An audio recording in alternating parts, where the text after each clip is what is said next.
നമുക്ക് മെഡിസിൻസ് ഇപ്പോൾ ഇവിടെ പശുവും എല്ലാം ഉണ്ട് നമുക്കിവിടെ. ഇപ്പോൾ നമുക്ക് ഇതിൽ പാലായിട്ടാണെങ്കിലും എന്തും എല്ലാം ഇവിടെ തന്നെ നമ്മൾ ഉൽപ്പാദിപ്പിക്കുന്നത്. ഇപ്പോൾ ചെടികളാണെങ്കിൽ തന്നെ ഇപ്പോൾ ആയുർവേദ ചെടികളെല്ലാം നമ്മുടെ ഈ കോമ്പൗണ്ടിൽ തന്നെയാണ്. ഇതിൽ അമ്മയുടെ ഒരു മേൽനോട്ടം ഉണ്ടോ? തീർച്ചയായിട്ടും. മരുന്ന് നിർമ്മാണത്തിൻ്റെ മുഴുവൻ ഉത്തരവാദിത്വം അമ്മയുടെ കയ്യിൽ തന്നെയാണ്.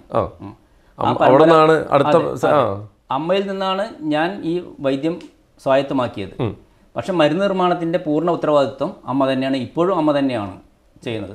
പിന്നെ നമുക്ക് ഇത്രയും ചെലവ് ചുരുങ്ങിയിട്ട് ചികിത്സിക്കാൻ പറ്റുന്നതും സ്വന്തമായി ഔഷധത്തോട്ടമുള്ളത് കൊണ്ട് മാത്രമാണ്. അല്ലെങ്കിൽ ഇതെല്ലാം നമ്മൾ പണം കൊടുത്ത് വാങ്ങിക്കണമെങ്കിൽ ഇത്രയും ബാധ്യതകൾ ഈ വരുന്ന പേഷ്യൻറ്റിൻ്റെ തലയിൽ അടിച്ചു വയ്ക്കേണ്ടി വരും നമ്മൾ. ഈ മരുന്നിൻ്റെ ലഭ്യതയ്ക്ക് അനുസരിച്ചിട്ടുള്ളത്. അപ്പോൾ നമ്മളുടെ ഔഷധത്തോട്ടത്തിൽ നിന്ന് കിട്ടുന്ന പ്യുവറായിട്ടുള്ള മെഡിസിനാണ്. കാരണം ഔഷധത്തോട്ടത്തെ കാടിൻ്റെ പ്രതീതിയിൽ വളർത്തിയാണ് ഇവിടെ ചെയ്യുന്നത്. ഒരിക്കലും വളം ഇട്ട് കൊടുത്തിട്ടോ അല്ലെങ്കിൽ വെള്ളം ഒഴിച്ചു കൊടുത്തിട്ടൊന്നും അല്ല. പ്രതികൂലവും അനുകൂലമായ സാഹചര്യങ്ങൾ അത് വളരണം.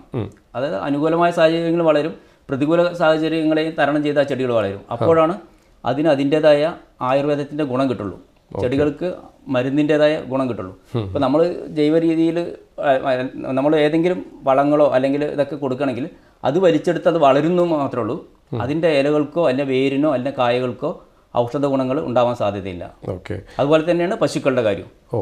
ഞങ്ങൾ ഈ പശുക്കളുടെ വളർത്തുന്ന അതിൻ്റെ ഗോമൂത്രവും മറ്റുള്ള പാൽ ഉൽപ്പന്നങ്ങളൊക്കെ മരുന്നിന് ഉപയോഗിക്കുമ്പോൾ നമ്മളത് ഈ തൊടിയിലെ ഔഷധ ചെടികളെല്ലാം തിന്ന് മേഞ്ഞ് നടക്കുന്ന പശുക്കളാണ് നമ്മുടെ പശുക്കൾ. അപ്പോൾ അതിന് അതിൻ്റെതായ ഗുണങ്ങളുണ്ടാവും. അല്ലാതെ കാലിത്തീറ്റ ഒരിക്കലും എൻ്റെ പശുക്കൾ ഇതുവരെ ഈ ആയുർവേദ മരുന്നുകൾ പുല്ലും നമ്മുടെ തേങ്ങാപ്പിണ്ണും അതൊക്കെ ആയിട്ട് ആണ് നമ്മുടെ ഭക്ഷണം. ഇപ്പോഴും ഒരു മായവും കലർത്താതെ ഈ ഒരു കാലഘട്ടത്തിലും വളരെ നല്ല രീതിയിലാണ് ഇപ്പോൾ നമ്മൾ മുമ്പോട്ട് പോയിക്കൊണ്ടിരിക്കുന്നത്. തീർച്ചയായും ഒരു മഹത്തായ പാരമ്പര്യത്തിൻ്റെ കണ്ണിയാവുമ്പോൾ അതിൻ്റെതായ ഉത്തരവാദിത്തങ്ങൾ നമുക്ക് കൂടുതലാണ്. തീർച്ചയായിട്ടും.